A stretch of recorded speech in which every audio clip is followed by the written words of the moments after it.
Imagine yourself stepping onto the rough, creaking deck of a pirate ship in the early 18th century.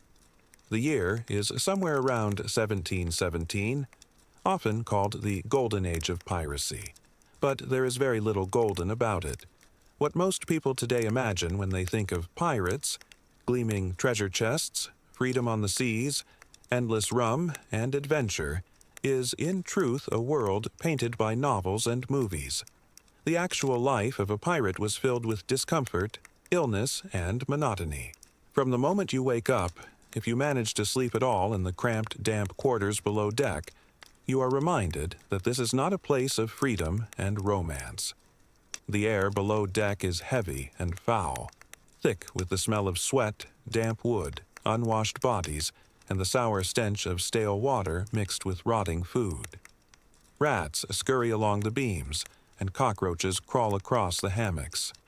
If you are lucky, you have a hammock at all. Many men slept directly on the planks, which were always sticky with seawater, tar, or worse. And as you pull yourself up, your day begins. There is no such thing as privacy, and certainly no personal space. Around you are dozens of men, all just as exhausted, hungry, and irritable as you are. They cough, they groan, they scratch at their lice-infested scalps. Everyone smells the same, because no one has washed properly in weeks. This is the daily reality of being a pirate. Now pause for a moment and picture this clearly. You might think, I could handle it. I'd be strong enough to survive. It sounds rough, but maybe worth the adventure. But here's the truth. Most of us would not last even a single week in these conditions, let alone a lifetime. If you're enjoying sinking into this slow dive into history, take a moment to imagine you are here, drifting on the seas with me. And if this story pulls you in its quiet and sleepy way, don't forget to gently tap the like button, share it with someone who also drifts off to history, and maybe even leave a comment about how long you think you would survive on a pirate ship. Your support helps keep these long voyages of boring history alive. When the sun rises, the work begins. Pirates, like sailors of any kind, spent most of their time not in battle or plundering, but in endless, repetitive labor. The sails had to be hoisted, adjusted, and repaired constantly. Ropes, called lines at sea, had to be checked for wear, replaced, or carefully coiled. The decks had to be scrubbed down daily, not for comfort, but to prevent the buildup of rot and disease. Scrubbing was often done with rough sandstone or holystones, grinding the planks clean with water, sand, and sheer muscle power. It wore down the knees, blistered the hands, and left many men in silence, bent over the boards for hours. Then there was pumping. Pirate ships, like all wooden vessels of the age, constantly leaked. Water seeped in through the seams, and if left unchecked, the ship would slowly sink. So men worked the pumps in long, exhausting shifts, heaving great wooden handles up and down to force water out of the hold. It was monotonous, heavy, and inescapable. If you refused to do your part, your crewmates would quickly remind you that life at sea depended on everyone's work. The punishment for laziness was rarely gentle. Breakfast, if it could be called that, was usually hardtack, a kind of rock-hard biscuit made of flour and water, baked until it could last for months or even years. Often infested with weevils, it was not unusual for men to tap the biscuit on the table to shake out the small white larvae before chewing. The only other option might be a piece of dried salted beef or pork, so tough it had to be soaked in water before it could even be chewed. These rations were carried over from naval practice, and pirates, despite their lawless reputation, had little better. Water was stored in great wooden casks, but it quickly grew stagnant. Within weeks, it developed a slimy film and a sour taste. Beer or rum was sometimes safer, but even that was rationed. And so the pirates ate, chewed, and swallowed in silence, always with the knowledge that tomorrow's ration might be worse. When the day's work was done, or rather, when one shift of it was done, the men crowded back into the dark, airless quarters. Hammocks swung in tight rows, sometimes so close that men would bump into each other as they turned in their sleep. The lanterns gave only faint light, casting shadows across damp beams and hanging clothes. The constant creaking of the ship, the slap of waves against the hull, and the endless scurrying of vermin meant that silence was rare. Personal belongings were few. Perhaps a knife, a small wooden box, or a scrap of cloth from home. Letters, if any, were rare treasures. A pirate's world was reduced to the ship itself, the endless sea outside and the faces of the men around him. Here is something important to understand. Many men turned pirate because they wanted freedom from the brutal discipline of the Navy or merchant service. And yes, compared to the lash of a Navy officer, pirate life did offer more equality and choice. Crews could vote on certain matters, elect their captains, and share in the plunder. But freedom on paper did not erase the daily suffering. You could choose your captain, yes, but you could not choose the endless labor, the gnawing hunger, the filthy quarters, or the diseases that crept aboard. The truth is, the life of a pirate was not one of liberty and romance, but of compromise and survival. You gave up the whip of the Navy, but in return you lived with the knowledge that every day at sea could be your last, whether from storm, starvation, battle, or betrayal. And so, as the ship rocks gently on the waves, you realize this truth. The greatest enemy of a pirate was not the Navy, not rival ships, and not even hunger, but the slow, suffocating misery of daily existence. The question, then, is this. If this is what life was like on an ordinary day at sea, what happened when food began to run out, when sickness spread, or when storms struck? Could you, even in imagination, survive what came next? The days at sea begin to blur together, and hunger soon becomes more than a passing discomfort. At first, the rations are tolerable, even if monotonous: hardtack, salted meat, and a splash of water or weak beer. But as weeks stretch into months, the supplies shrink and desperation grows. The biscuits harden further until they are almost impossible to bite without breaking a tooth. Many men soften them by soaking them in water, only to discover small worms wriggling free. Some, too hungry to care, swallowed them anyway.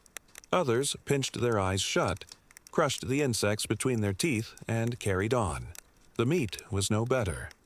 After months in barrels, it developed a slick, greenish tinge. Salt could preserve it, but not indefinitely. What had once been pork or beef turned into something closer to leather, tough and sour-smelling. A man might gnaw at a strip for an hour, his jaw aching, his stomach twisting, and still not feel full. And if the barrel had been breached by seawater or infested with maggots, the meat became inedible even for the hungriest sailor. But hunger does strange things. Many men ate what would have made others gag. Water was always the greatest concern. A fresh cask might taste clean for the first few days, but the wood soon leached flavor into it. Without refrigeration or purification, the liquid quickly turned foul. Men described it as tasting like vinegar or mold, and they gagged at the smell even as they forced it down. At times, scum floated on the surface, slimy ropes of green algae clinging to the cup, and yet, when the heat of the sun bore down, when lips cracked and tongues swelled, they drank it. There was no other choice. It is hard to overstate the misery of thirst. A pirate could endure hunger for days, even weeks, but thirst gnawed at the body within hours. Lips split, skin peeled, and the head throbbed with a pulsing ache. Tempers flared, and arguments broke out over even a few extra drops. Rum could be rationed, but drinking too much only worsened the thirst. Some men tried to catch rainwater in pieces of cloth or buckets, watching as clouds rolled past and storms teased them with relief. Others licked condensation from the wood, desperate for even the smallest taste of freshness. But food and water were only part of the problem. Disease was everywhere. The most dreaded illness of all was scurvy. Without fresh fruit or vegetables, the body wasted away. Gums swelled, bled, and turned black. Teeth loosened and fell out. Legs grew weak and covered in purple blotches.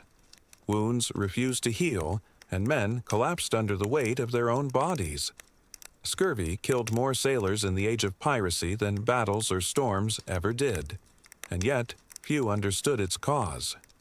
Pirates, like navies of the time, knew only that it came after long voyages without fresh food. Lemons or limes could prevent it, but they were rarely available in the middle of the ocean. Other diseases thrived in the cramped, unsanitary conditions. Dysentery, known simply as the flux, spread rapidly when water was contaminated. Men doubled over in pain, their bodies weakened by constant diarrhea until they could no longer rise from their hammocks. Typhus and smallpox sometimes found their way onto ships, spreading from one man to the next, leaving fever, delirium, and death in their wake. A single outbreak could decimate a crew in days. Even the healthiest of men struggled with the constant presence of lice, fleas, and rats. Bites itched and festered, cuts turned septic. Without medicine, even a simple splinter could become life-threatening. The surgeon, if there was one, had little to offer beyond a saw, a knife, and a bottle of strong rum. Amputations were common, and screams echoed through the deck when limbs were taken off without anesthetic. And yet, for all of this suffering, there was little sympathy. The sick were often left to themselves, lying in the shadows of the hold, groaning softly as the ship creaked around them. Some men slipped away quietly, their bodies stiff by mourning. Others were dragged on deck, their faces pale before being sewn into a canvas shroud and dropped into the sea. A brief prayer might be muttered, but often there was no time. Survival demanded that the ship keep moving, no matter who was lost. This unrelenting misery weighed on the mind as much as the body. Morale was fragile, and despair spread like its own kind of sickness. When storms raged or supplies ran out, men grew restless. Some muttered about abandoning their captain. Others spoke of turning their guns on passing ships, not for treasure, but for food and water.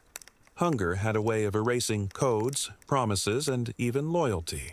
On the calmest days, when the sun blazed overhead and the sea stretched endlessly in all directions, time itself became an enemy. The heat suffocated, sweat soaked every garment, and shade was scarce. Men sat in silence, too weary to speak, staring out at the horizon as though salvation might appear at any moment. Nights were little better. The cold crept in, the damp air clung to the lungs, and the constant rocking of the ship robbed many of rest. And through it all, the knowledge lingered that every voyage was a gamble. Would they reach land before their food ran out? Would disease claim half the crew before the next port? Would a storm scatter them, leaving them stranded on the open sea? There were moments, of course, when fortune smiled. A sudden rainfall could feel like a blessing from heaven, the crew racing to fill barrels and lift their faces to the sky. The discovery of an island with coconuts or fresh water could mean survival for weeks longer. And occasionally, a captured merchant ship might carry fruit, vegetables, or even wine. But these were rare gifts in a life otherwise defined by deprivation. Imagine being surrounded by dozens of men, yet feeling utterly alone. Every cough is a reminder of sickness. Every groan is a reminder of hunger. And every day that passes is another test of endurance. Some turn to superstition for comfort, believing storms were curses or illnesses, punishments for misdeeds. Others turned inward, retreating into silence, conserving what little strength they had. And still, some turned violent, lashing out at crewmates, fueled by hunger, thirst, or the delirium of fever. What is most striking is how ordinary this all was. For pirates, this was not a nightmare scenario. It was life. It was expected, endured, and repeated. And yet, in the midst of so much suffering, the human will to survive persisted. Men clung to the hope that land was near, that fortune awaited, or that tomorrow might bring relief. But what happens when hope itself begins to fade? When the body is too weak, the food too rotten, the water too foul, and the sickness too overwhelming? Could even the fiercest pirate still find the strength to carry on? The sea was vast, endless, and indifferent. For the pirates who lived upon it, discipline and order were the only things keeping chaos at bay. A pirate ship was not governed by kings or admirals, but by necessity. Every man aboard depended on the others for survival, and yet, in such close quarters, tempers ran short. To maintain control, rules had to be clear, and punishments had to be harsh. Contrary to the popular image of pirates as reckless anarchists, many ships had their own written codes, agreements signed before a voyage began. These articles laid out how plunder would be divided, how disputes would be settled, and what behavior would not be tolerated. They were simple, but they mattered, because without them the ship would descend into violence and mutiny. A man who stole from his crewmates, for instance, might have his nose and ears slit. A man who shirked his duties could lose his share of the next prize, or worse. Discipline was enforced not by officers with whips, as in the Navy, but by the crew itself. Yet this did not mean punishments were any less brutal. Flogging with a rope or cat-o'-nine-tails tore skin and left scars that never healed. Keel-hauling, a punishment in which a man was dragged beneath the ship's hull, scraping against barnacles, was feared above all else. Few survived it, and those who did were permanently disfigured. More common was marooning. A pirate found guilty of betrayal, cowardice, or serious theft might be set ashore on a barren island with nothing but a pistol and a small cask of water. Left to the elements, most died slowly of thirst, starvation, or madness. Stories of marooned men, bearded, skeletal, speaking only to the waves, were whispered as warnings. The ocean, it was said, always took its due. Even smaller infractions were met with cruelty. A man who argued too loudly might be forced to stand tied to the mast for hours under the scorching sun. Another who fell asleep on watch could be beaten, for the safety of the entire crew depended on vigilance. Laughter and cheer were not absent from pirate ships, but they existed in the shadow of constant fear. One mistake could mean humiliation, pain, or death. Life was hard enough when order held. But the ocean itself was the harshest master. Weeks of calm, when the sails hung limp and the ship drifted without progress, tested patience more than storms.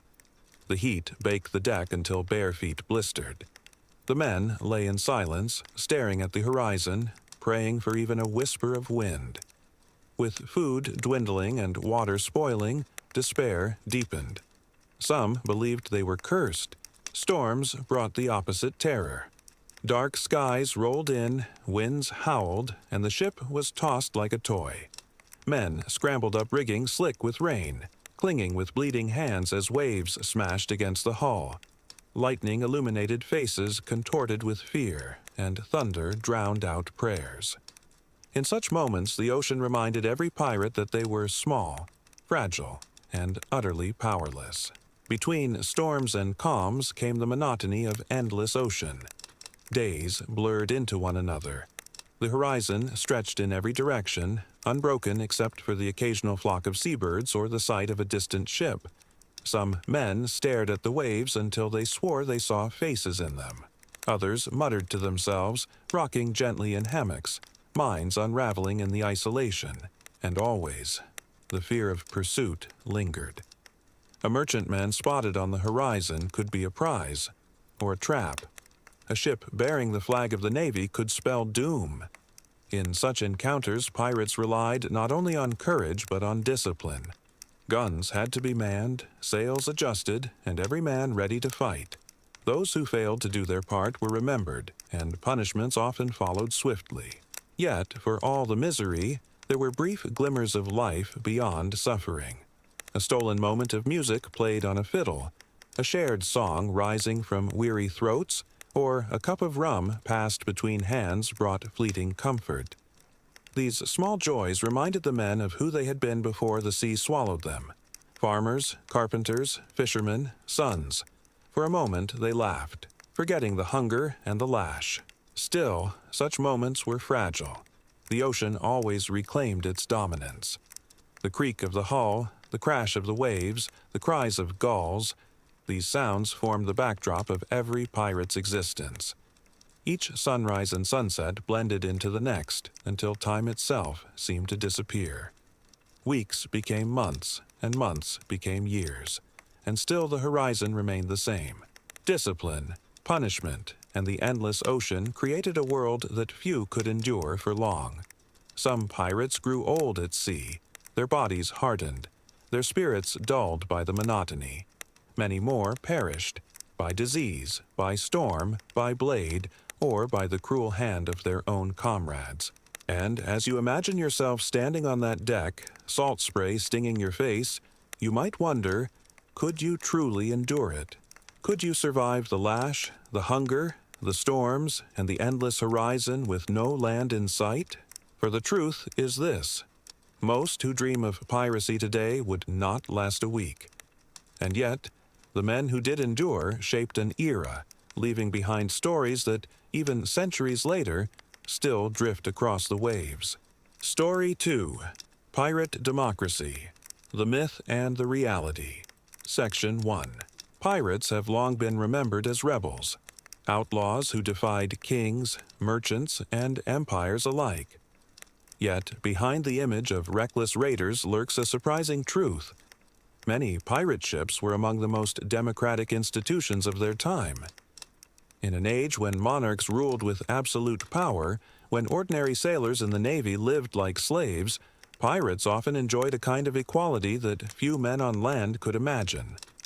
But how much of this democracy was real, and how much was myth woven by storytellers later on? When a man joined a pirate crew, whether by choice or by force, he was usually required to sign the ship's articles. These were the rules of the voyage, drafted and agreed upon by the men themselves. Articles covered everything from how loot would be divided, to how disputes would be settled, to what punishments awaited those who broke the code. Unlike the Royal Navy, where wages were fixed and officers skimmed off the profits, pirates distributed spoils in a far more equal manner. The captain took a larger share, yes, but not outrageously so. The quartermaster, who acted as a kind of balance to the captain's power, also received extra. Yet an ordinary sailor still received a share large enough to live far better than he would have under any flag. This sense of fairness mattered. On land, peasants paid taxes while kings dined on gold plates. On merchant ships, sailors earned a pittance while owners grew rich. But at sea, under the black flag, the man who scrubbed the decks and the man who gave the orders shared in the same risks, and therefore in the same rewards. A wounded pirate, for instance, was not left to starve. Many articles specified compensation. A hand lost in battle might be worth 800 pieces of eight, an eye 100, a leg perhaps 1/200. To modern ears, such payments sound cold and brutal, yet for the 18th century, they represented a kind of workers' insurance, unheard of in almost any other profession. The captain, contrary to the popular image, did not rule by absolute command. He was elected by the crew and could be removed by vote if he failed in his duties. His role was to lead in times of battle, to make quick decisions when cannonballs flew and survival hung by a thread. But in times of calm, his authority diminished. The quartermaster often wielded more daily power, handling discipline, rationing supplies, and dividing plunder. This balance ensured that no one man could dominate. Disputes among pirates were often settled through voting as well. If two men quarreled, the crew might gather to hear the matter and decide the outcome. In some cases, duels were permitted, usually with pistols or swords, though these were carefully monitored to avoid unnecessary deaths. The goal was not chaos, but order, an order created from below by the men themselves rather than imposed from above. Think about how radical this was. On land, most men never had a voice in government. They did not choose their rulers, their laws, or even their priests. At sea, under the black flag, a poor fisherman's son could raise his hand and help decide the fate of the ship. For some, this taste of equality was intoxicating. Perhaps this is why so many sailors, when captured by pirates, chose to join them rather than return to the harsh discipline of naval or merchant life. Still, pirate democracy was not without its limits. These were, after all, ships full of desperate men, many of them hardened by poverty, cruelty, or violence. While voting gave the illusion of fairness, intimidation, and personality, often swayed decisions. A charismatic captain could manipulate his men into compliance, while a ruthless quartermaster could enforce order through fear as much as through reason. And though every man had a voice, some voices carried more weight than others. It is also important to remember that this democracy extended only to those accepted as full members of the crew. Prisoners, slaves, and women, on the rare occasions they were present, had no such rights. A captured sailor might be invited to join, but he was expected to prove loyalty quickly. If not, he might be cast overboard or left ashore. Freedom in the pirate world was selective. Even so, compared to the harsh naval codes of the day, piracy offered a startling degree of autonomy. In the Navy, disobedience could mean 100 lashes, or hanging from the yardarm without trial. On a merchant ship, a sailor's life was at the mercy of a captain whose word was law. But on a pirate ship, a captain who abused his men risked being voted out, or worse. One famous example comes from the crew of Charles Vane. When Vane refused to engage a promising prize, claiming the odds were too great, his men grew restless. They believed him cowardly, unwilling to take the risks that could enrich them all. So they voted him out, replacing him with Calico Jack Rackham. Vane, once the leader, suddenly found himself cast adrift. A stark reminder that in the world of pirates, authority was fragile. There were, of course, darker sides to this so-called democracy. Violence was never far from the surface. A crew united one day might splinter the next over disputes about loot or navigation. Mutiny was always a possibility. A man who raised his voice too often against the majority might find himself silenced with fists, blades, or worse. Equality in theory did not always mean equality in practice. Yet, compared to the rigid hierarchies of the age, piracy represented something remarkable. A brief, dangerous experiment in self-rule. Some historians even argue that the pirate ship was a kind of floating republic, born not of ideology but of necessity.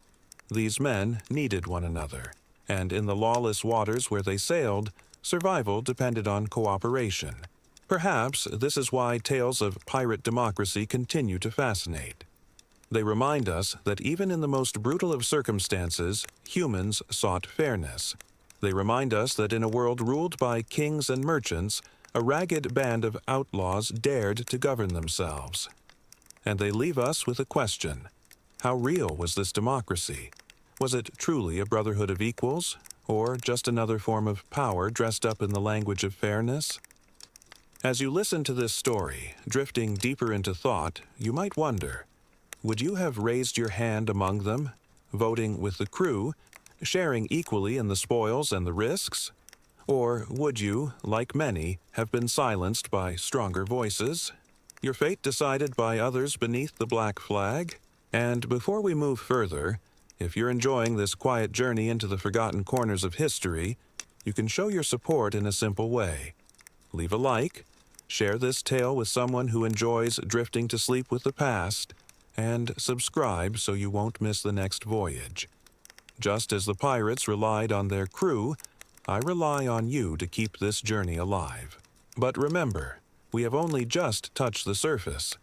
We have seen the promise of democracy at sea, but not yet its contradictions, its hypocrisies, and the harsh realities that tested it. So ask yourself this. Was pirate democracy truly freedom, or was it just another illusion on the endless ocean? Section 2.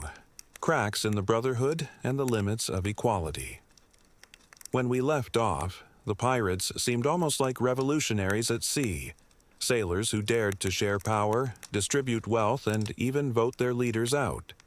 Yet, as with all human experiments, cracks began to appear in the foundation.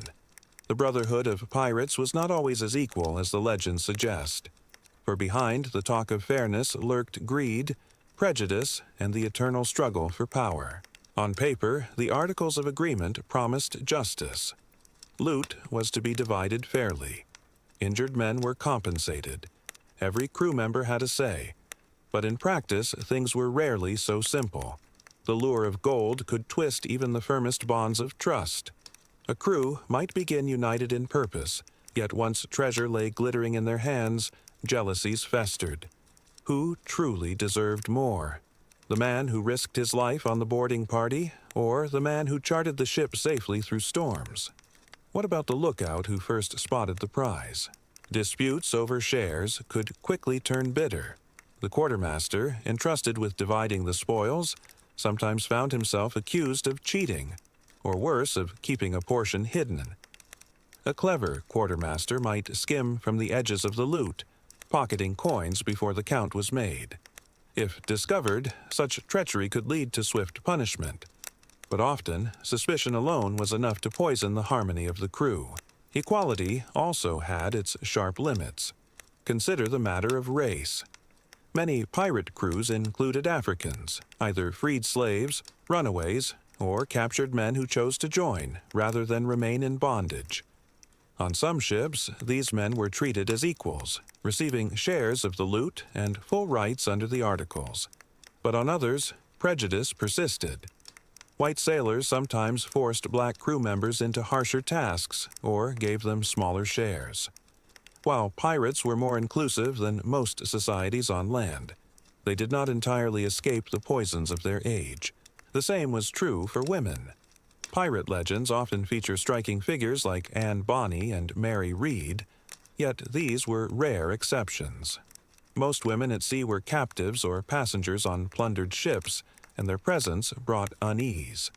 Many crews explicitly forbade women aboard, fearing jealousy, conflict, or distraction.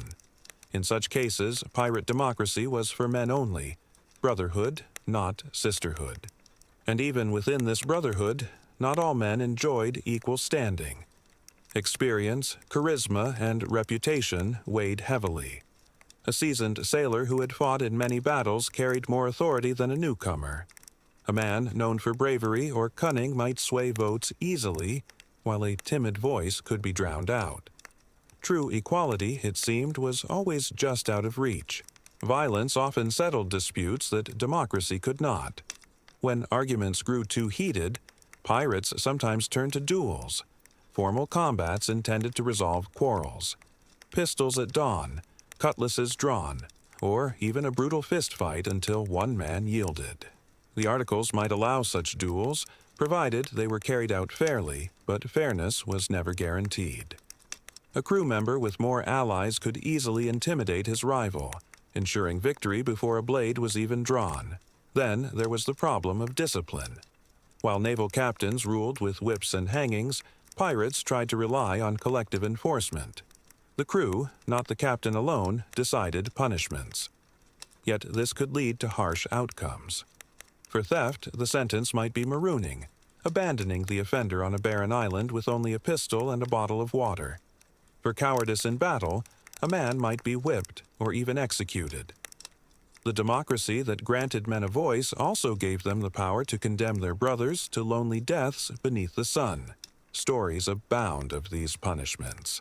One tells of a pirate accused of cheating at dice. His fellow crew voted to maroon him. He was left with a single musket, one shot of powder, and no company but the cries of seabirds. Others tell of mutineers who, after losing their bid for power, were hanged from the very masts they had once climbed with pride. Pirate justice could be swift, merciless, and final. We must also remember that pirate democracy was fragile against outside pressures. When pursued by naval patrols or hunted by bounty ships, the unity of a crew was tested to its limit. Fear drove men to argue over strategy, whether to flee, to fight, or to hide. Captains could lose authority in these moments, with crews splintering into factions. Some wanted bold action, others begged for caution. Votes taken in desperation often split evenly, leaving the ship paralyzed in the face of danger. The lure of pardon also cracked the brotherhood. From time to time, governments offered amnesty to pirates willing to surrender. A king's proclamation might promise forgiveness for past crimes if men laid down their arms and returned to lawful life. Such offers tempted many crews, and when some chose to accept while others refused, friendships dissolved. Brothers who had once sworn loyalty under the black flag now eyed each other with suspicion, each fearing betrayal. Perhaps the greatest crack of all lay in the nature of piracy itself. These men had fled the harsh hierarchies of navies and merchant ships, yet they carried within them the same flaws: greed, pride, envy, and the lust for power. No set of articles could erase those instincts. And so, while pirate democracy stood as a bold experiment, it was one forever threatened by the human heart. Still, we should not judge them too harshly. For all their flaws, pirates created spaces of freedom rare in their time. They challenged the tyranny of captains and the cruelty of empires. They gave voices to men who, on land, would have been voiceless. Their democracy was imperfect, fragile, and often bloody, but it was real, at least in glimpses. As you let these thoughts drift through your mind, imagine yourself upon a creaking deck beneath the stars. The sea is endless, the night is calm, and around you lie men who call themselves equals. Yet in their eyes you see ambition, suspicion, fear. This is the paradox of the pirate brotherhood. Freedom always shadowed by the threat of betrayal. And so we end this chapter with a question. Could a society born of desperation, fueled by plunder, and hunted by every empire truly sustain equality? Or was pirate democracy always destined to crack, leaving only myths for us to ponder centuries later? If this quiet reflection has carried you deeper into thought, remember, you too can be part of this little brotherhood. Like the crew who kept their ship alive, your likes, shares, and comments keep this voyage moving forward. And if you subscribe, you'll always have a place here each night as we sail once more into forgotten history. But our journey is not done. Ahead lies the third part of this story, where we must confront the final paradox: how pirates who sought equality among themselves still relied on violence and domination over others. A democracy for some, and yet tyranny for many. So ask yourself this: before you drift further into sleep, was pirate democracy a glimpse of freedom, or merely another mask of power on the endless sea? Section 3. Brotherhood or Brutality. Democracy's Dark Edge. The image of the pirate brotherhood, rough men gathered as equals beneath the black flag, carries with it a certain romance. We imagine outcasts turning their backs on kings and admirals, forming a society where every voice mattered and every share was fair. But when we look closer, we find another truth woven into the fabric of piracy. The same men who voted for their captains, who shared their loot with the wounded, and who called each other brother, also built their world on violence. For pirate democracy was not a gentle thing. It was born from desperation, sustained by blood, and enforced by fear. When we speak of freedom on a pirate ship, we must also remember the ships that were boarded, the sailors who were killed, and the passengers who trembled as the black flag drew near. The democracy of pirates was real, but it was democracy only for those inside the circle. For those outside, it was terror. Think of the merchant crews who spotted a dark sail on the horizon. To them, pirate equality meant nothing. What they saw was a band of men united by greed and armed to the teeth. The brotherhood that gave a vote to each sailor gave no such courtesy to their victims. Once captured, merchant crews were stripped of goods, humiliated, and often beaten. Some were forced into piracy against their will, what the pirates called joining the account. Others were abandoned on lonely coasts, if not killed outright. The contradiction was stark. A pirate might demand fairness in the division of plunder among his mates, yet snatch the last ounce of silver from a merchant sailor's pocket. He might insist that every crew member vote on punishments aboard his own ship, yet deliver punishment to captives without a moment's hesitation.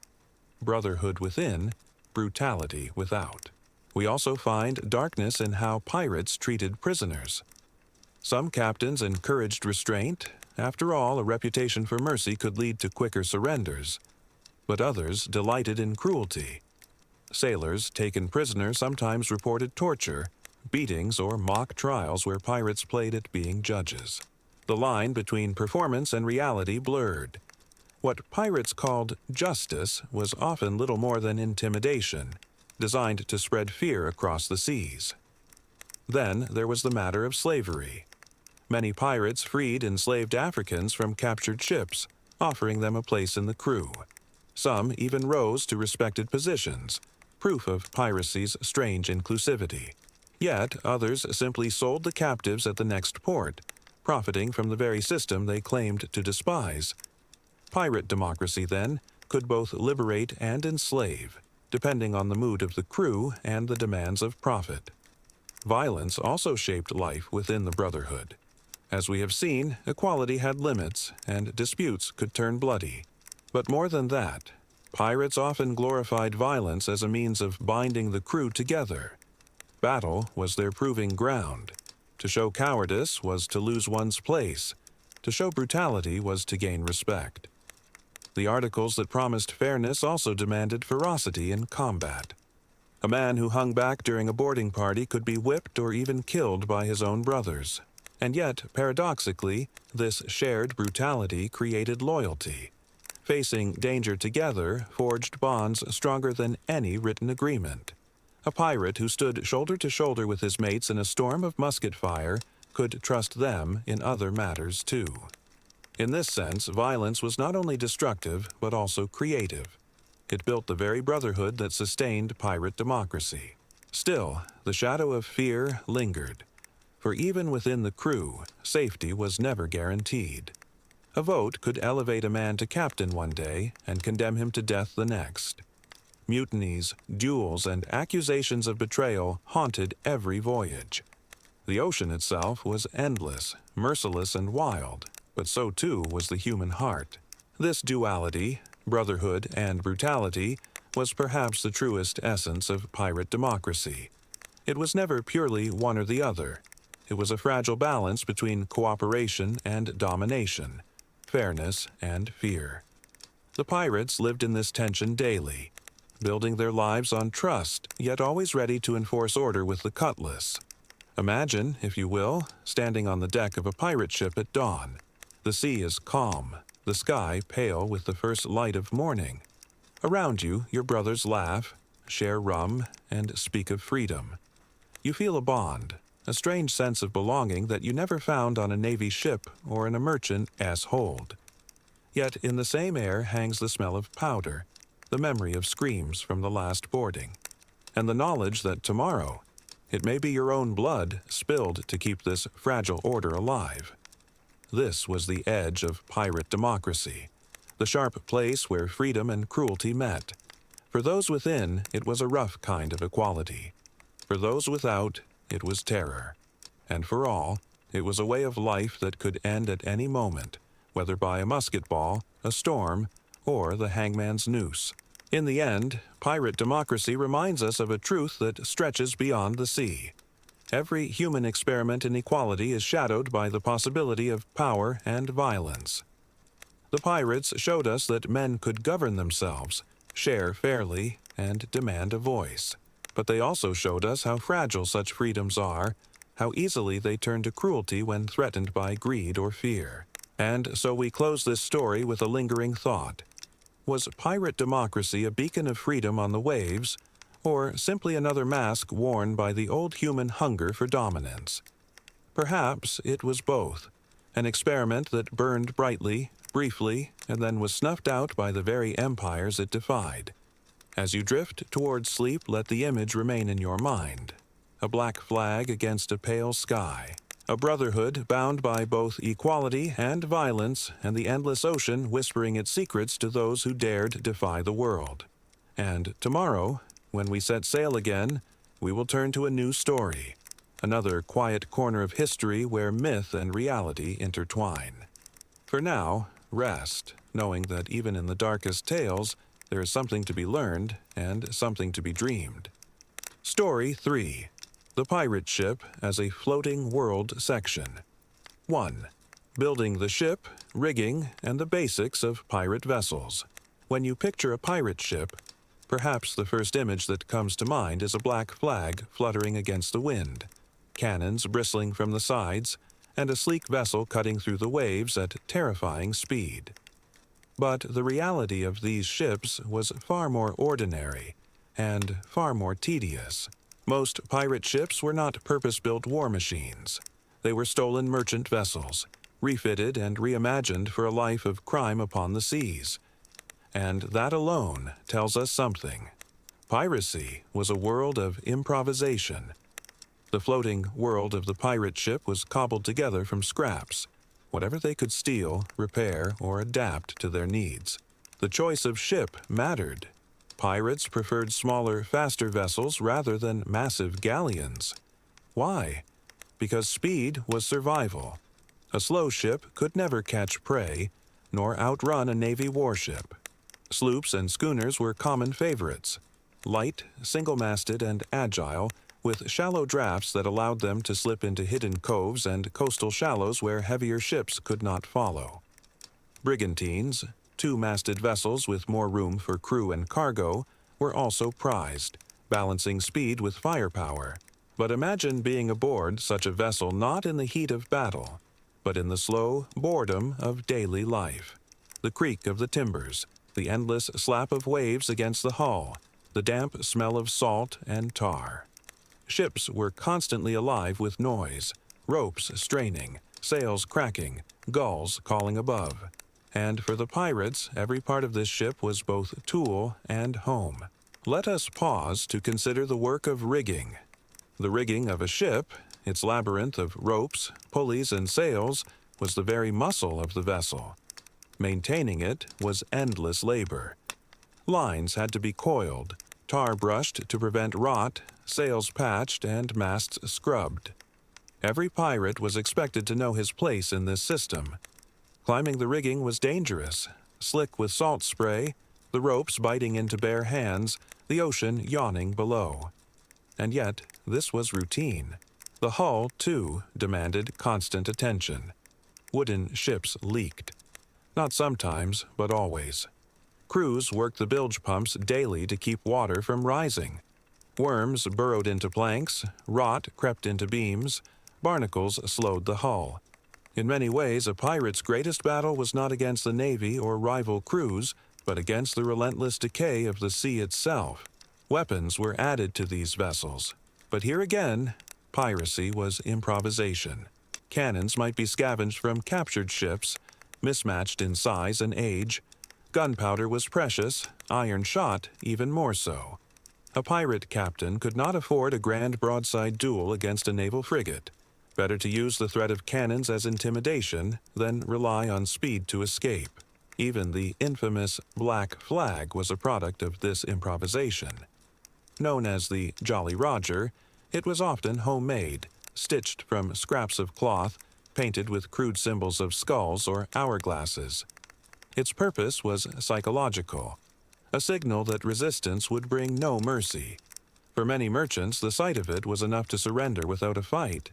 Now, picture the deck itself. Sun-bleached planks, sticky with pitch, littered with ropes and spars. There was no privacy here. Every man lived in sight of every other. Hammocks were strung where space allowed, and every corner of the ship served multiple purposes: work, sleep, meals, and planning for raids. The ship was a home, a fortress, and a trap all at once. But perhaps the most important truth about these vessels is how small they were. The romance of the sea often magnifies pirate ships into towering fortresses. In reality, most carried fewer than 100 men, often closer to 50. Space was tight, food was scarce, and tempers were shorter still. And yet, despite the cramped quarters and endless maintenance, pirates gave names to their ships, treating them almost like living beings. The Queen Anne's Revenge, commanded by Blackbeard. The Whydah, captured by Sam Bellamy. The Adventure Galley belonging to William Kidd. These names carried reputation, striking fear across the seas. But beneath the legend, each was still just wood, rope, and canvas. Fragile before the storm. The floating world of the pirate ship, then, was not built in shipyards, but in the daily grind of repairs and improvisation. It was a fragile kingdom, patched together with stolen goods and sheer determination. Every plank told a story of labor. Every rope was a reminder of endless maintenance. Every sail a fragile sheet between survival and shipwreck. And so, as we stand here on this imagined deck, with the salty wind against our face, we can ask, what was it like to actually live aboard such a vessel? How did men turn this cramped, creaking ship into a world of their own? And what daily routines filled their hours far from the excitement of battle? That is where we will sail next, into the ordinary rhythms of pirate life on deck, where boredom and toil weighed heavier than glory. Section 2. Life on deck, work, routine, and the hidden chores. The image of pirates that has been stitched into popular imagination is one of adventure. Cutlasses flashing, cannons booming, sails billowing in dramatic storms. But if you had truly stepped aboard one of these vessels day after day, you would have quickly discovered something else. The reality of pirate life was not ceaseless battle. It was ceaseless labor. The deck of a pirate ship was never quiet. The sound of waves slapping the hull mixed with the creak of ropes and the constant shuffle of boots. Pirates lived outdoors almost entirely, exposed to sun, wind, and rain, and every waking hour was spent maintaining the fragile wooden shell that kept them afloat. And so, when there was no raid to plan, no prize on the horizon, and no storm to battle, there was always work. Endless cleaning and scrubbing. One of the most unglamorous tasks was cleaning the deck. Wood, constantly battered by salt water, would rot if not scrubbed and dried. Every morning, men armed with buckets of seawater and rough brushes scoured the planks, often on their knees, until the wood shone pale and raw.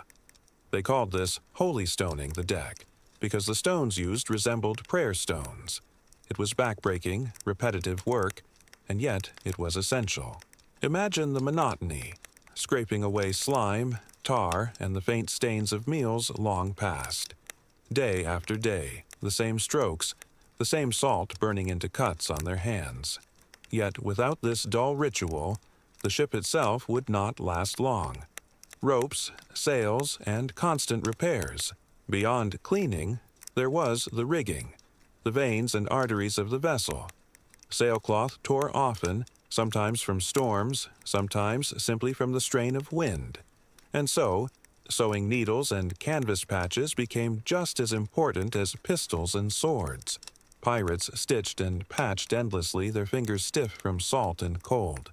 Ropes had to be inspected, coiled, tarred, and replaced. A frayed line could snap suddenly, whipping across the deck with lethal force. The upkeep of sails and rigging was never-ending, an invisible battle against time and decay. Cooking and meals. The preparation of meals was another daily task. But here the word cooking is generous. There was no fresh food after the first few days at sea. Salted meat, dried beans, hard biscuits, and barrels of stale water were the staples. Sometimes a pirate, lucky enough to fish, might bring fresh catch to the pot, but more often it was the same bland rations day after day. The cook, usually a man injured or maimed in past service, worked in a cramped space with little more than an iron pot and a small firebox. Smoke clung to the air, the taste of salt and grease seeped into every meal, and complaints were frequent. Yet food kept men alive, and sometimes kept them from mutiny. Weapons maintenance. Every pirate was expected to maintain his weapons. Pistols, muskets, and cutlasses were not polished trophies. They were tools that could rust quickly in sea air. Cleaning barrels, sharpening blades, and oiling flints were part of the routine. For men who might be called to fight at any moment, it was necessary labor. But imagine the dullness of it. Scraping away powder residue, sharpening the same blade again and again, and knowing it might be weeks before you had any reason to draw it. Entertainment and passing time. Amid all this labor, there were still long stretches where there was simply nothing to do. The horizon stretched endlessly. The sun rose and fell, and boredom gnawed at the crew. To pass time, men told stories, sang rough sea songs, played dice, or carved small trinkets from scraps of wood. Gambling was common, though it often bred disputes. Drinking was frequent when rum was available, but supplies were precious, and drunkenness was dangerous. And yet, these small moments mattered. A shared story, a crude joke, a song sung in unison. They stitched together a sense of brotherhood, however fragile. In the monotony of the sea, even laughter became a survival tool. The rotations of watch. Another constant was the watch system. The crew divided the day into watches, with men assigned to keep lookout, steer the helm, or adjust sails as needed. The bell tolled at intervals, dividing time not by hours as we know them, but by the rhythm of duty and sleep. 6 men might snatch a few hours of rest only to be shaken awake to take their turn at the ropes or the wheel. Sleep was never quite enough, and it was always interrupted. Standing at the bow as a lookout was a lonely, tedious job. Eyes strained against glare and mist, searching for the faint line of a sail on the horizon. Hours could pass with nothing but waves and sky. Yet one missed sighting could mean starvation, or worse, capture by a naval ship. The hidden chores. There were also tasks that seem almost too small to mention, yet they consumed much of pirate life. Mending clothing, repairing hammocks, scraping barnacles from the hull when anchored in calm waters, tending to chickens or goats if the ship carried them for fresh eggs or milk. Even collecting rainwater during storms, funneling it into barrels, was a communal effort. Every day brought a new round of these small, tedious duties. There was no moment when a pirate could truly say he had nothing to do, though boredom hung heavy all the same. And so, life on deck was not the thrill of chase or the clash of sabers. It was endless labor, routine, and small distractions. The pirate ship, for all its legends, was a place of repetition. Work defined the days, and survival demanded constant care of the vessel and its crew. But beneath this surface of shared chores and dull repetition, there were cracks forming. Disputes simmered. Hierarchies emerged even in supposed brotherhood. And the space below deck, dark, cramped, and suffocating, held another reality entirely, one that revealed the fragility of this floating world. And so we must ask, what secrets did the pirate ship hold beneath its deck, in the stifling air of its holds and cabins? And how did those spaces shape the survival or downfall of pirate crews? Section 3. Below Deck: The Dark Holds, Weapons, and Secrets of Survival. If the deck of a pirate ship was a place of noise, labor, and sunlight, the space beneath it was its opposite. Below deck the air was thick, the light dim, and the smells overpowering. It was here, in the dark belly of the ship, that the true nature of a pirate's survival revealed itself. The stench and the stillness. The first thing that struck anyone venturing below was the smell. Rotting wood soaked with seawater, barrels of brine and spoiled provisions, sweat, unwashed bodies, and the sharp tang of gunpowder. It was an air that clung to skin and clothing. There were no windows, no clean breezes, only lanterns casting weak, trembling circles of light. The ceiling was so low that most men stooped as they moved. Hammocks swayed gently from beams, slung close together, offering little privacy. Here, pirates tried to rest, but the air was so stifling that sleep came only in fragments. Rats scurried freely, gnawing on food stores and sometimes on sleeping toes. Fleas and lice were constant companions. The holds of provision.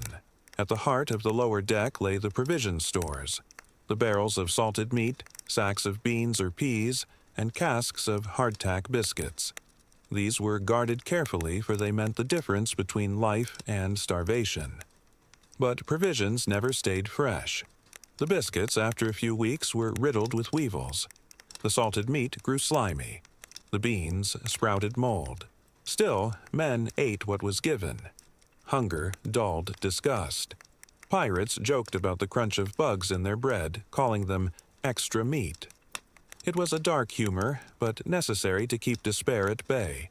Water was stored in barrels as well, but it quickly went stale. Algae grew, the taste turned sour, and men often gagged as they swallowed. Rum, when available, was safer to drink, but dangerous in other ways. Fuel for both camaraderie and conflict. Weapons below deck. More important, perhaps, than food or water, were the weapons. Pirates were never far from battle, and the ship's lower decks were their armory. Muskets were stacked in racks, pistols lined in boxes, and barrels of powder stored carefully away from open flames. Cutlasses, pikes, and boarding axes hung from hooks, oiled against rust. This was the hidden heart of the pirate ship, the tools that made them feared across the seas. Yet weapons were also a danger. A single spark near the powder room could turn the entire ship into a floating fireball. And so, this space was watched with particular care. Guards were posted, and any recklessness was punished harshly. Prisoners and plunder. The lower decks also served another grim purpose: confinement. When pirates captured prisoners, whether sailors from a seized vessel, merchants, or those held for ransom, they were often chained in the dark holds. These spaces were miserable. No light, barely any air, the constant groan of wood and sea around them. Prisoners sat in filth, hungry and thirsty, waiting to learn if they would be freed, sold, or killed. Alongside prisoners came plunder. Chests of coins, bolts of cloth, barrels of wine or sugar, all stored in the same space, guarded as closely as weapons. Treasure did not glitter in the open on pirate ships. It was hidden in the dark, mingled with the stink of sweat and rot. Disease and despair. Below deck was also the breeding ground of disease. With men sleeping in close quarters, sharing foul air and unwashed hammocks, sickness spread like wildfire. Scurvy, dysentery, fevers, all thrived in the dark belly of the ship. The wounded, too, were carried below, tended with crude medicine. Limbs were sawed off by lantern light, screams echoing through the planks. The surgeon, if one existed, worked with rusty tools and rum as the only anesthetic. For many, the lower deck was a place of nightmares, a place you entered only to sleep, to guard, or to suffer. Secrets of survival. And yet, for all its horrors, the lower deck was also where survival strategies unfolded. Pirates stored rainwater here, collected in barrels after storms. They dried fish or meat in makeshift racks, tried to patch sails or clothing by lantern light, and tended to weapons with quiet dedication. It was here, too, that men whispered in the dark. Away from the captain's eye, hammocks swaying in the shadows, plans were hatched. Complaints about rations, disputes over plunder, or even talk of mutiny all began in low voices below deck. In the stillness of the ship's belly, with only the creak of wood and the distant crash of waves, the seeds of both survival and rebellion were sown. Life below deck was a mirror of the pirate world itself. Cramped, dangerous, foul, and yet essential. It was where treasures and weapons were hidden, where sickness and secrets thrived, and where the fragile fabric of pirate survival was stitched together each day. Above deck, the sea stretched endlessly. But below, in the suffocating dark, the pirate world narrowed to its raw core. Hunger, fear, and the ever-present chance of fire, disease, or mutiny. Story 4. The Wild Myths. Sea Monsters, Omens, and Ocean Superstitions. Section 1. The Wild Myths. Sea Monsters, Omens, and Ocean Superstitions. As you step onto the deck of a pirate ship once more, imagine the endless horizon stretching before you. Silver waves reflecting the weak morning light, gulls circling lazily above. The wind carries salt, tar, and the scent of sweat from the crew's toil. But beyond the familiar creak of ropes and slap of waves, there lies another element of pirate life, one far less tangible. Fear. Not the fear of hunger or punishment, which we have already seen, but a fear of the unknown. Pirates, like all sailors of their age, believed that the sea itself was alive with dangers unseen. They whispered of monsters lurking beneath the waves, of omens in the clouds, and of curses that could strike at any moment. For pirates, superstition was more than idle talk. It was a guiding force in daily life. The sea monsters, stories of creatures larger than ships, with eyes like lanterns and mouths lined with rows of teeth, were common. Sailors spoke of the kraken, a colossal cephalopod that could drag an entire vessel beneath the waves. There were tales of serpents that twisted around masts, of enormous fish that swallowed men whole, and of mermaids who lured sailors to watery deaths with their singing. It is tempting to dismiss these stories as fantasy, but for pirates, they were part of survival. The ocean is vast and unpredictable. A sudden storm, a rogue wave, or a hidden reef could destroy a ship in moments. Myth gave shape to these dangers, turning the abstract terror of the unknown into something concrete. It was easier to believe in a monster than in the random cruelty of fate. Omens and signs. Pirates were equally attentive to signs and portents. Birds flying inland could signal land nearby, or impending danger. The appearance of a particular constellation, the smell of damp earth on the wind, or the sudden silence of the sea were all read as messages. Some crews had rituals, tossing coins overboard for luck, avoiding work on certain days, or refusing to set sail if a sailor sneezed thrice in a row. These practices might seem quaint or superstitious today, but they shaped decisions. A captain might delay an attack or avoid a storm based solely on a dream or a shadow in the rigging. In a world where control was limited, superstition provided a framework, a sense of order in chaos. Ghost ships and curses. Stories of ghost ships were widespread. Sailors claimed to see vessels drifting silently in the mist, with no living crew aboard, or lights flickering across the horizon where no ship should be. These visions were said to bring misfortune.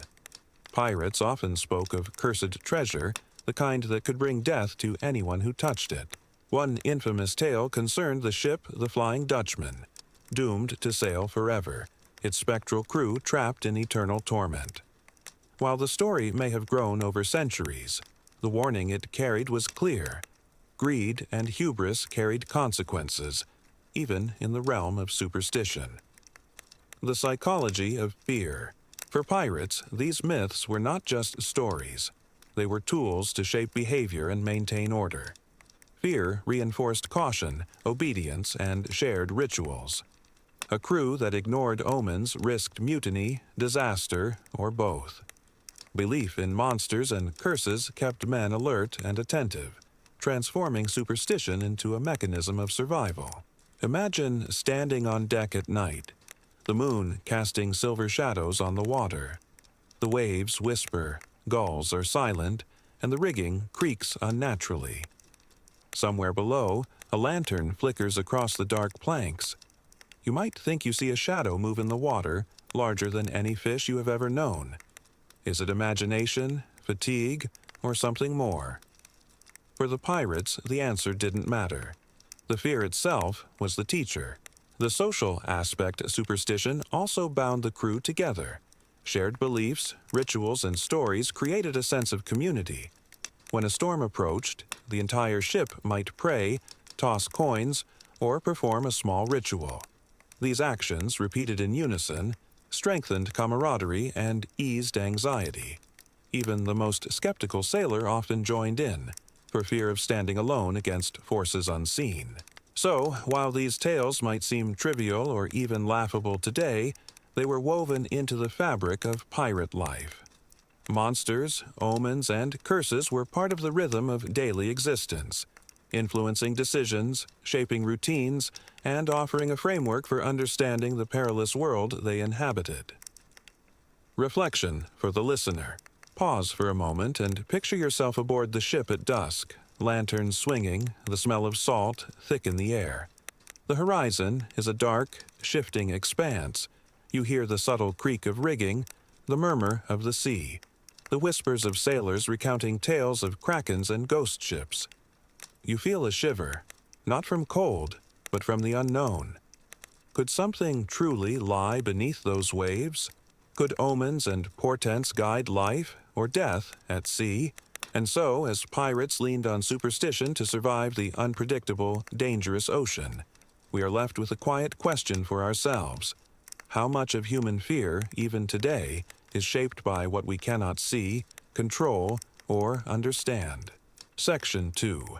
When superstition shapes decisions, navigating danger and chance. On the vast, open sea, danger was constant, but often invisible. Pirates quickly learned that survival required more than skill with a sword or an eye for prey. It required careful attention to patterns, signs, and, most importantly, superstition. For every decision, pirates consulted a strange mix of experience, ritual, and the unseen forces they believed shaped their fates. Weather as a harbinger. Storms were among the greatest threats. A sudden squall could rip sails apart, capsize a ship, or send men plunging into the icy depths. Pirates read the sky carefully, looking for signs of approaching tempest. The color of clouds, the direction of the wind, the shape of the moon. A red sky at night, they believed, promised fair weather. A red sky at morning could mean storm. Yet interpretation went beyond the purely visual. The behavior of birds, the smell of the wind, even the way water moved around the hull could all be seen as omens. One pirate might delay departure for a day because a gull flew unusually close to the deck. Another might refuse to raise anchor because the waves spoke of danger. The influence on tactics and navigation. Superstition also guided tactical decisions. Pirates believed that certain signs could indicate the presence of other ships, merchant vessels ripe for plunder, or warships lying in wait. Unexplained noises in the rigging, reflections on the water, or even the alignment of stars could prompt a captain to change course. While modern historians might attribute these decisions to caution or randomness, at the time they were firmly grounded in ritual and belief. Even mundane tasks carried weight. Some captains refused to sail on specific days, believing it would bring misfortune. Others refused to touch certain items with the left hand or would avoid counting money aloud, fearing the evil eye. These practices, though seemingly trivial, shaped the day-to-day operations of a pirate ship, subtly influencing who worked when, how food was distributed, and even how loot was divided. Rituals to ward off misfortune. Pirates also developed rituals to counteract bad luck. Coins were tossed overboard before battle, rum might be spilled as an offering to Neptune, and charms were hidden in clothing or weapons. These small acts, repeated diligently, gave men a sense of control over an uncontrollable environment. Rituals were not just superstition. They were psychological tools. When a storm battered the sails, knowing that every man had performed his assigned ritual could reduce panic. When the eyes of a rival ship appeared on the horizon, the shared superstition fostered a sense of unity. These practices, simple and repetitive, were survival mechanisms disguised as myths. Omens in daily life. Superstition infiltrated even ordinary chores. A spilled barrel of water might be read as a sign of misfortune. A sailor who sneezed at a crucial moment might be deemed unlucky, assigned extra duties, or carefully watched during battle. On some ships, cutting hair on a particular day was forbidden, or certain foods were avoided for fear of angering the spirits of the sea. This attention to signs extended to treasure hunts as well. Pirates believed that some loot was cursed, that gold taken from certain ships would bring misfortune unless properly sanctified with ritual. Whether real or imagined, these beliefs influenced how pirates approached raids, sometimes causing them to abandon prizes or redistribute treasure in elaborate ceremonies. The psychology of risk. Pirates were, in many ways, masters of risk management, but filtered through superstition. They understood the dangers of storms, naval patrols, and disease, yet they interpreted these dangers through the lens of ritual and omen. A lucky talisman, a whispered charm, or a well-timed offering could give them the courage to board a ship far larger than their own, or to sail through treacherous waters. Imagine a pirate captain leaning over the wheel, eyes tracing the horizon, wind tearing at his coat. His men murmur prayers and toss coins into the sea, while he interprets the clouds and the birds. Every decision, every risk is filtered through the invisible hand of superstition, yet none of them would admit it openly. Superstition and morale. Belief in signs and rituals also maintained morale. Life at sea was exhausting, lonely, and dangerous. When men felt powerless against the vast, indifferent ocean, superstition offered structure. If a particular action could influence the outcome of a battle or voyage, then the crew retained a sense of agency. Even small victories were interpreted as proof of the ritual's efficacy, and when misfortune struck, as it inevitably did, superstition provided an explanation. A storm that sank a ship, a failed raid, or a disease outbreak was rarely random. It was punishment for neglected rituals, a sign of bad omens, or a test from the gods. This framework allowed pirates to absorb failure without collapsing into despair. Reflection for the listener. Picture yourself standing at the bow as the sky darkens and waves rise. You cannot see the horizon clearly. Every shadow seems alive. Behind you, the crew performs small, quiet rituals, tossing coins, muttering prayers, checking charms. The wind howls, and the tension is almost tangible. In this moment, superstition is not silly. It is a lifeline. And so we are left with a quiet, sleep-friendly question. How much of what guides human behavior is shaped by unseen forces, imagined or real? If superstition could direct life and death decisions at sea, could we too be influenced by invisible currents in our own lives? Currents we rarely notice, but which shape our choices nonetheless. Section 3. The dark consequences of belief. Accidents, panic, and misjudged decisions. The horizon stretches endlessly, but life aboard a pirate ship is far from limitless in control. While superstition offered a framework for understanding danger, it could also mislead, creating its own perils. Pirates, like all humans, were vulnerable to fear, suggestion, and the power of the mind, a fact that often turned ordinary events into crises. The role of panic. Imagine a night at sea, with clouds obscuring the stars and waves rising higher than expected. The lookout shouts a warning. A shadow appears on the water. It could be a rival ship, a reef, or perhaps nothing at all. In these moments, superstition amplifies fear. The crew whispers of omens, recalling past mistakes, past curses, and imagined monsters. Panic spreads quickly on a ship where space is limited. Every man in close quarters. One man screams, another misinterprets the alarm, and suddenly the carefully rehearsed routines of navigation and duty collapse. The result can be catastrophic. A man falls overboard, sails are torn, cannons misfire. The invisible hand of superstition has, ironically, caused real, tangible damage. Misjudged decisions. Superstitious beliefs also affected tactical choices. Pirates sometimes avoided attacking a prize because the ship was believed to be cursed. They might delay a voyage because of a dream, a sneeze, or a bird flying strangely. In some cases, hesitation spared lives. In others, it cost them opportunities, treasure, or even survival. Historical accounts reveal that pirate crews occasionally abandoned ships loaded with gold or vital supplies simply because a perceived omen predicted misfortune. And yet, had they ignored the signs, they might have faced an actual naval patrol or a storm. The line between prudence and fear, between strategy and superstition, was dangerously thin. Accidents and misinterpretation. Accidents at sea were frequent, and superstition sometimes magnified their consequences. A rope snapping, a cannon misfiring, a sudden squall, these were routine hazards. But when overlaid with fear of curses or ill omens, routine mishaps became catastrophic. A simple injury could incite rumors of revenge from the sea, leading the crew to make hasty, irrational decisions.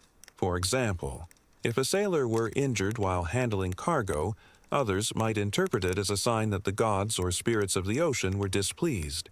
They might refuse to work or demand a ritual, delaying essential repairs. The chain reaction of superstition and inaction could worsen a simple problem into a life-threatening situation. Social consequences. Superstition also influenced social order. Pirates who were considered unlucky were often marginalized, assigned the most grueling tasks, or blamed for mishaps beyond their control. Conflict and resentment festered, sometimes erupting into mutiny. A captain might punish a sailor for ignoring an omen, not because the sailor was truly disobedient, but because belief dictated that ignoring signs could endanger everyone. In this way, superstition reinforced hierarchy, but at a cost. Tension simmered beneath the surface, and the smallest misstep could ignite chaos. Disease and fear.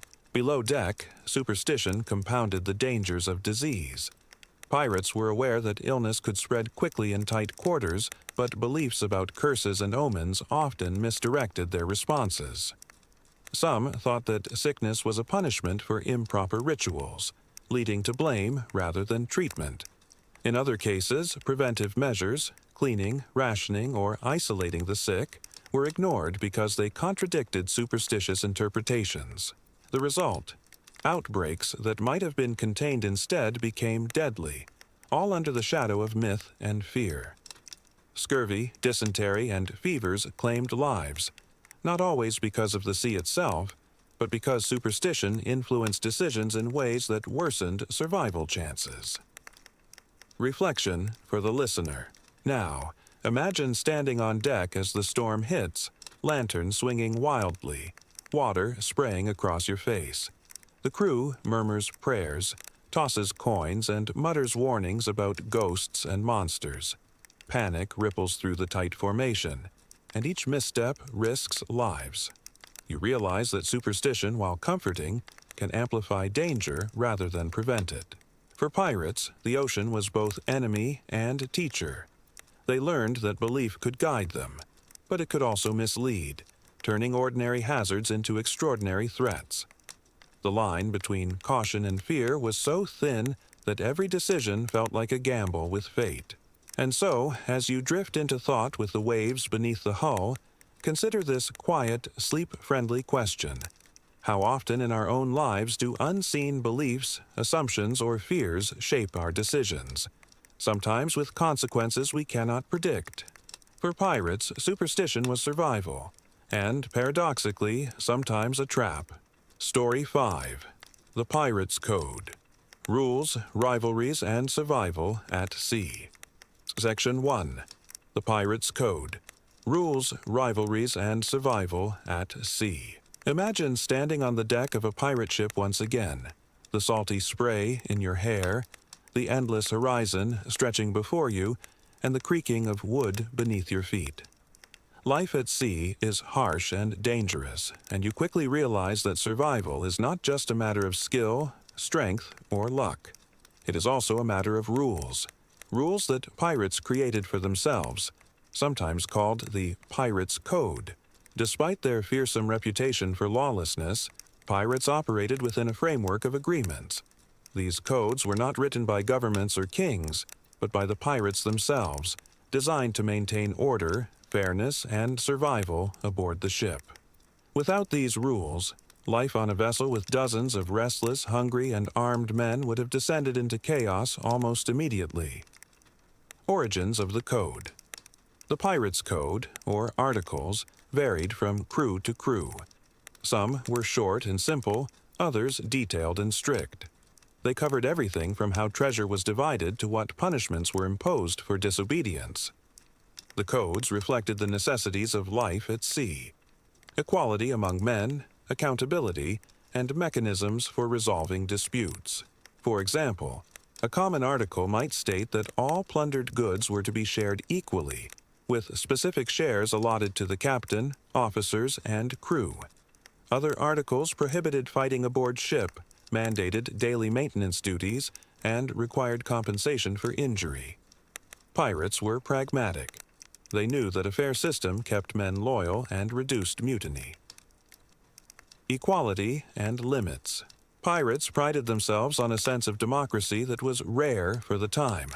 Captains were elected, decisions were debated, and even punishment often involved a vote. Yet this equality had limits. Certain ranks held authority in battle or during navigation, and captains were respected or feared enough to make split-second decisions. The code also allowed for personal responsibility. A man who disobeyed orders, neglected duties, or stole from the crew could face fines, flogging, or even death. Enforcement was strict because the stakes were high. The ocean does not forgive mistakes, and discipline was essential to keeping the fragile floating society alive. Rivalries among pirates. Even within a system of rules, rivalries were inevitable. Crews competed for fame, plunder, and reputation. Conflicts could arise between captains, between ships in the same fleet, or even within a single crew. Disputes over treasure, leadership, or breaches of conduct were constant. The Pirates' Code was designed to manage these rivalries. Articles outlined how loot disputes were resolved, how officers mediated quarrels, and how grievances were formally addressed. Without these agreements, personal vendettas might spiral into violence, undermining the safety of the ship. Maintaining order in chaos. Maintaining order required constant vigilance. Every day brought work, danger, and tension. Pirates relied on the code to structure life aboard the ship. Who stood watch, who repaired sails, who handled rations. It was a form of social contract, necessary to prevent the collapse of the crew under the pressure of hunger, exhaustion, and fear. For example, the code often dictated compensation for injuries, ensuring that a man maimed in a raid would receive a share of the plunder. This system prevented resentment from festering, giving men confidence that loyalty had tangible rewards. Reflection for the listener. Pause for a moment and imagine the tension in the air as a dispute arises over a captured chest of silver.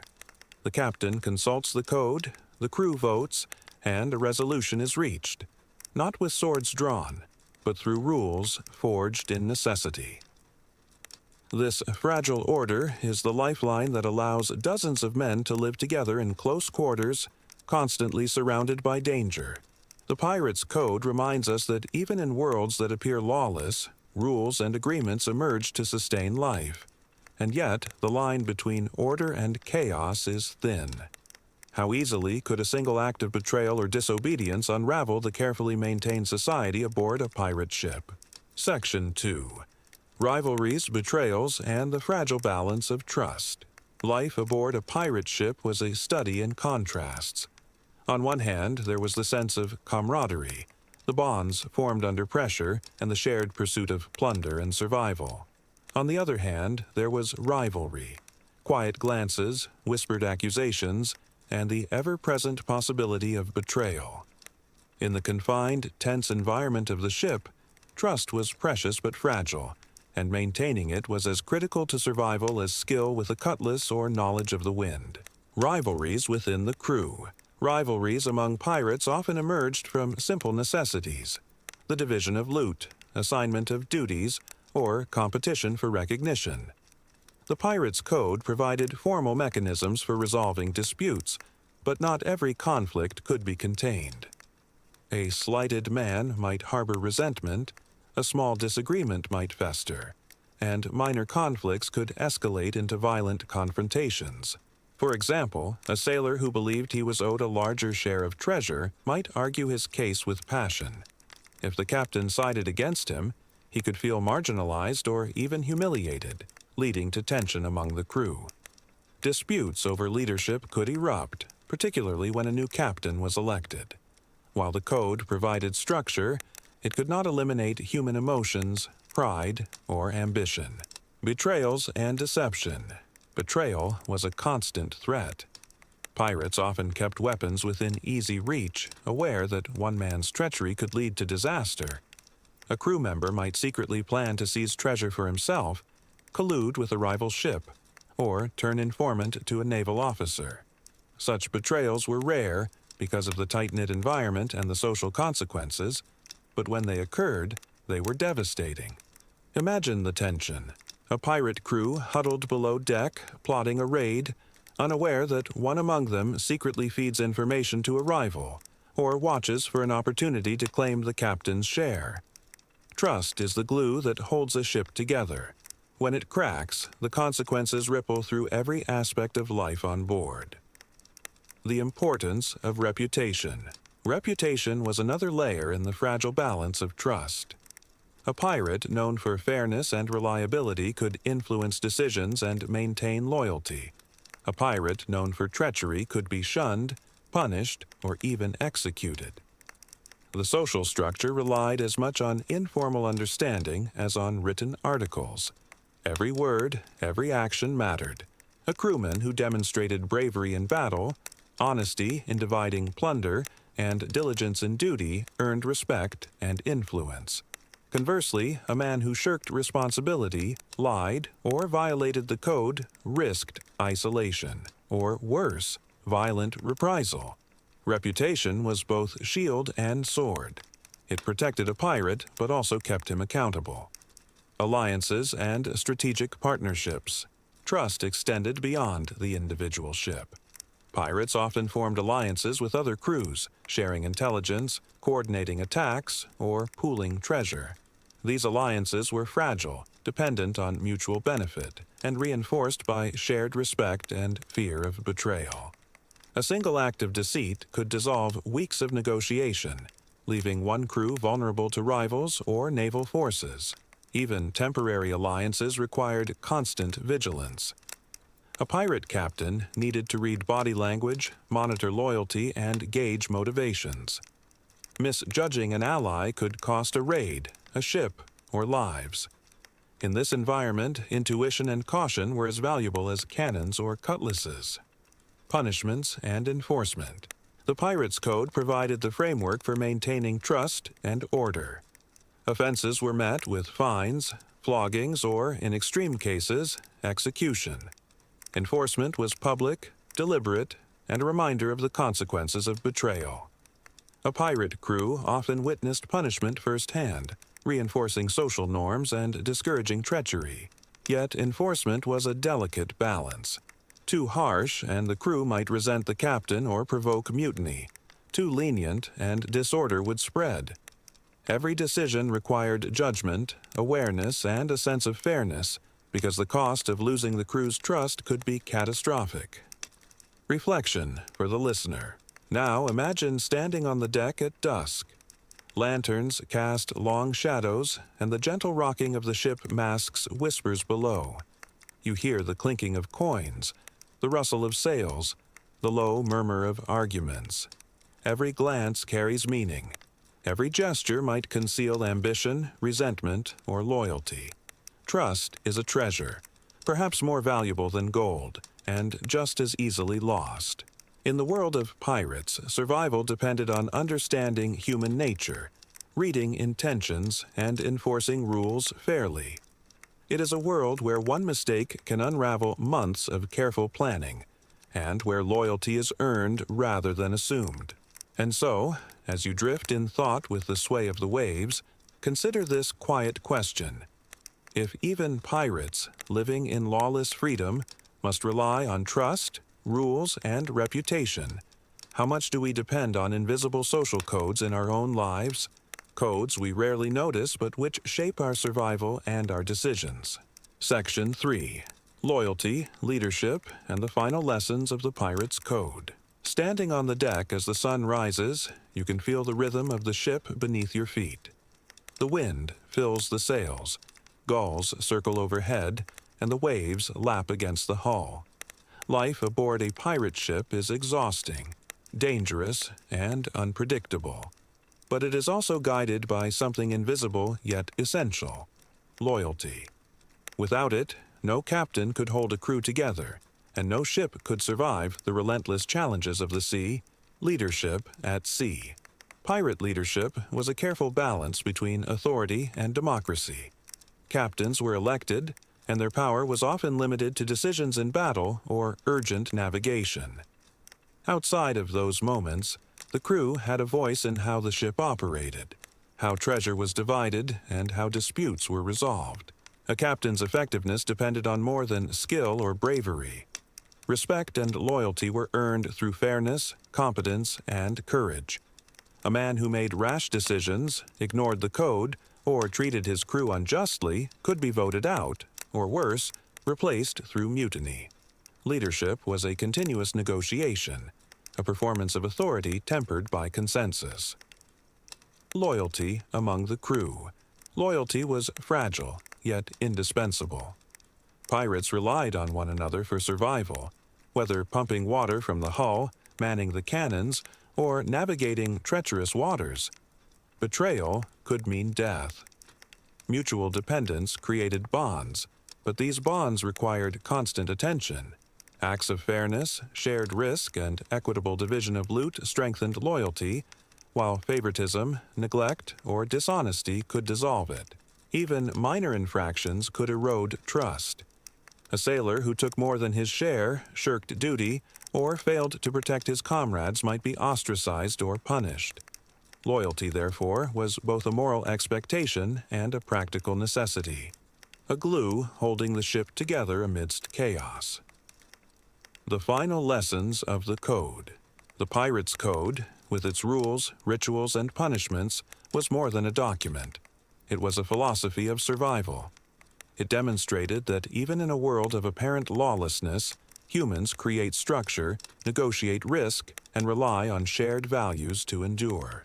The Code reinforced equality, fairness, and accountability, yet it recognized the limits of trust and the inevitability of conflict. Pirates learned that skill alone was not enough.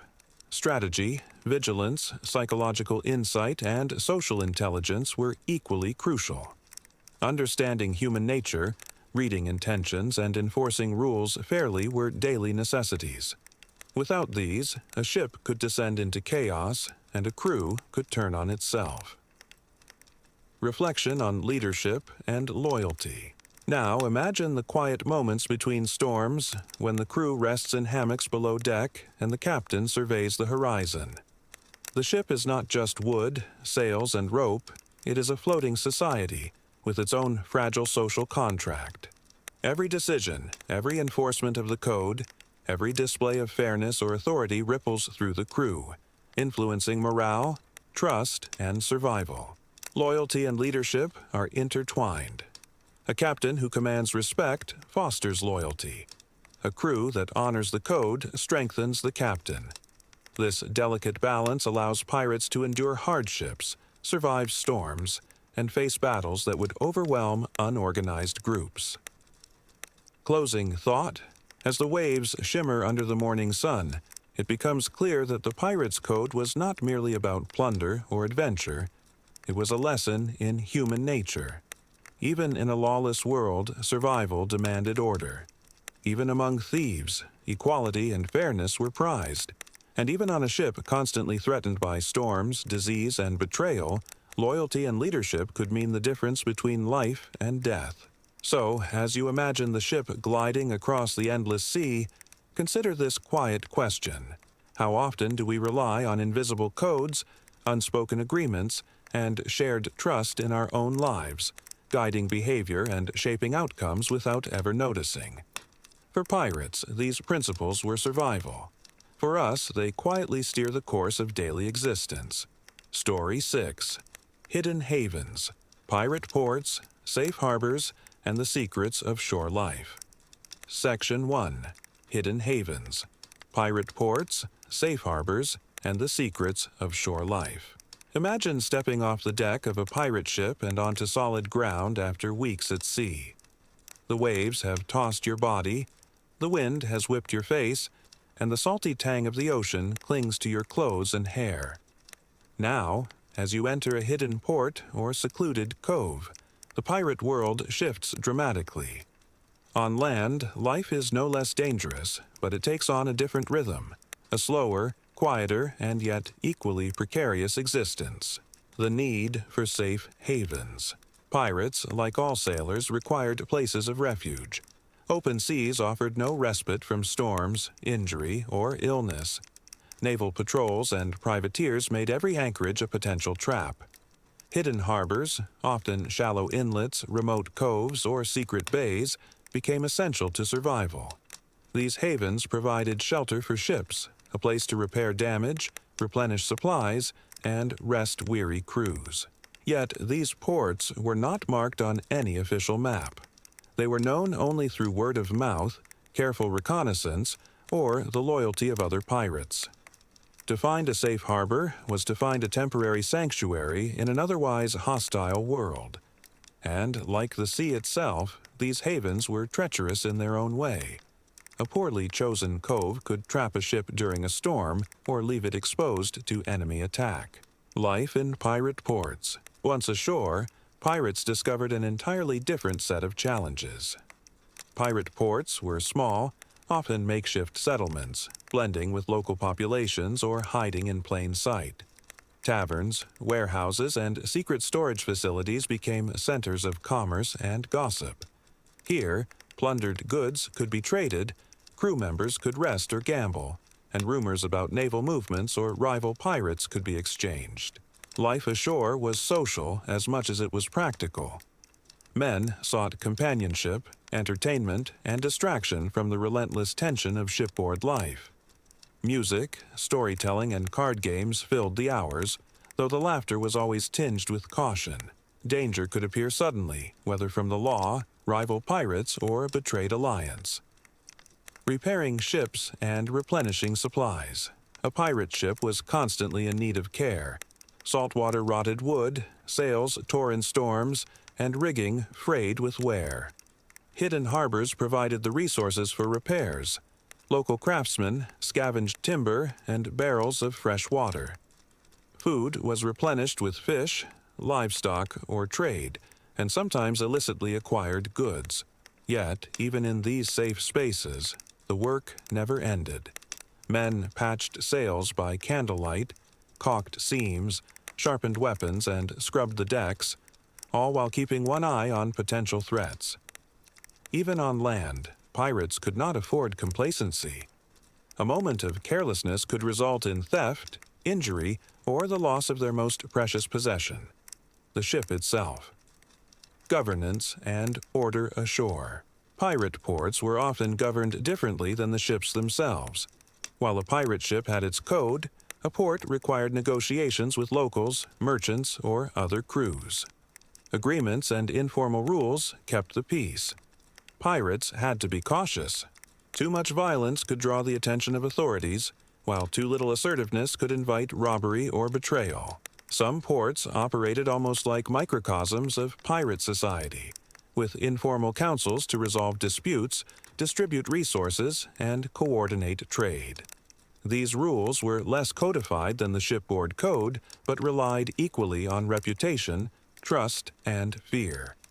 A man who cheated or betrayed others in port could quickly find himself isolated, denied services, or worse. Hidden treasures and secrets. Hidden harbors were also sites for secret caches. Pirates stored plundered goods in buried chests, concealed warehouses, or even hidden caves. Maps were drawn with care, often in code or with misleading markers. Knowledge of these caches was tightly controlled. Betrayal or gossip could result in violent retribution. These secrets created a layer of intrigue ashore. Alliances, rivalries, and negotiations were as strategic on land as at sea. Pirates had to balance openness and secrecy, generosity and cunning, for both survival and profit. Reflection for the listener. Pause for a moment and picture yourself walking along a quiet cove.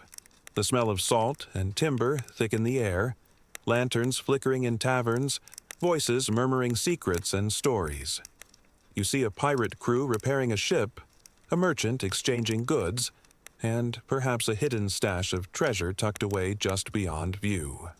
Life ashore is slower than life at sea, but it is no less tense, no less dependent on caution, trust, and skill. And so, as you drift in thought with the gentle sway of waves lapping against the harbor, consider this quiet question. Even in hidden, supposedly safe places, how much of life depends on vigilance, discretion, and carefully maintained alliances? For pirates, a haven was a respite, but never a guarantee. Section 2. Life ashore, trade, entertainment, and the shadows of crime. Step deeper into the hidden world of pirate ports, and you'll quickly realize that life ashore was not simply about repair and rest. It was about survival through commerce, relief through entertainment, and risk through the shadows of crime. Pirates at sea lived by the code of their ship, but ashore they entered a new game, one where wealth, secrecy, and temptation collided in unpredictable ways. Trade and the lifeblood of pirate havens. A pirate ship may have carried plunder from raids, but plunder itself was often impractical until it was exchanged. Gold and silver were valuable, yes, but pirates also seized cloth, sugar, tobacco, rum, spices, and countless other goods. These items needed buyers.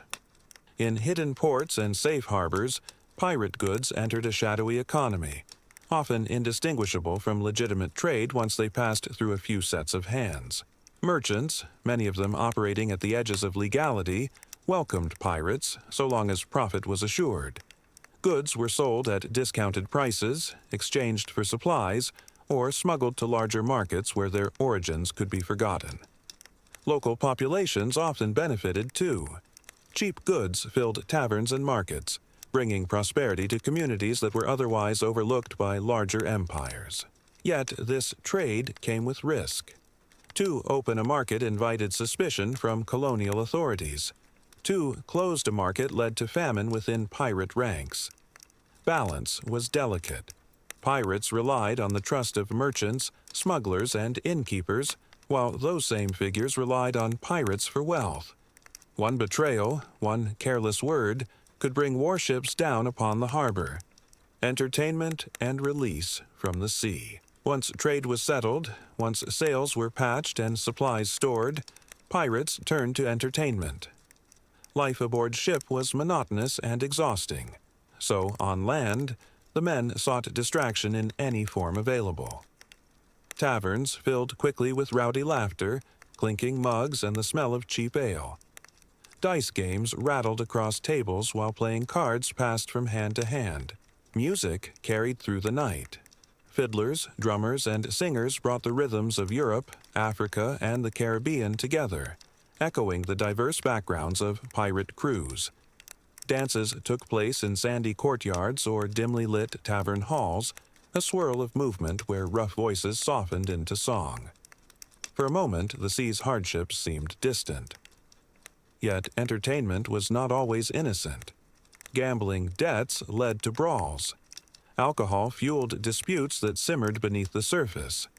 Women who worked in taverns or brothels were often exploited, caught in a cycle of dependence on pirate coin. For every moment of laughter, there was a shadow of violence lingering nearby. Shadows of crime.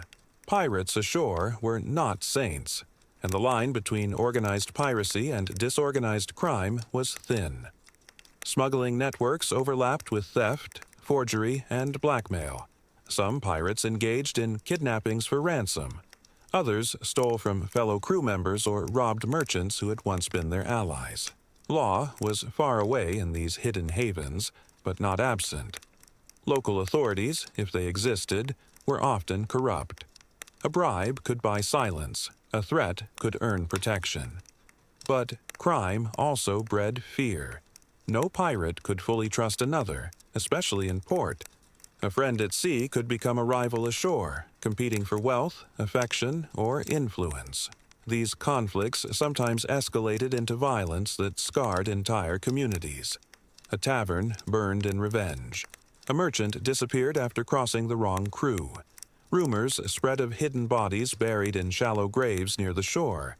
The same havens that offered safety could quickly become deadly traps when crime spiraled beyond control. The fragile balance of pirate life ashore Despite the risks, pirates needed their ports. Trade kept them supplied. Entertainment kept them sane. And the underworld of crime, however dangerous, was woven into the fabric of their existence. To be a pirate was to live constantly in between law and lawlessness, between trust and betrayal, between survival and destruction. As you imagine yourself standing in the heart of one of these secret harbors, listen for the conflicting sounds, the joyful laughter spilling from a tavern, the tense whisper of a secret deal struck in a corner, the crash of a sudden brawl breaking out over a lost wager. Life ashore was vibrant, colorful, and dangerous, a mirror of the sea's uncertainty played out on solid ground, reflection for the listener. And so, as you settle deeper into this story, consider this. If the sea represented nature's unpredictability, then the pirate port represented humanity's unpredictability. Both were dangerous, both could destroy you, and both demanded constant vigilance.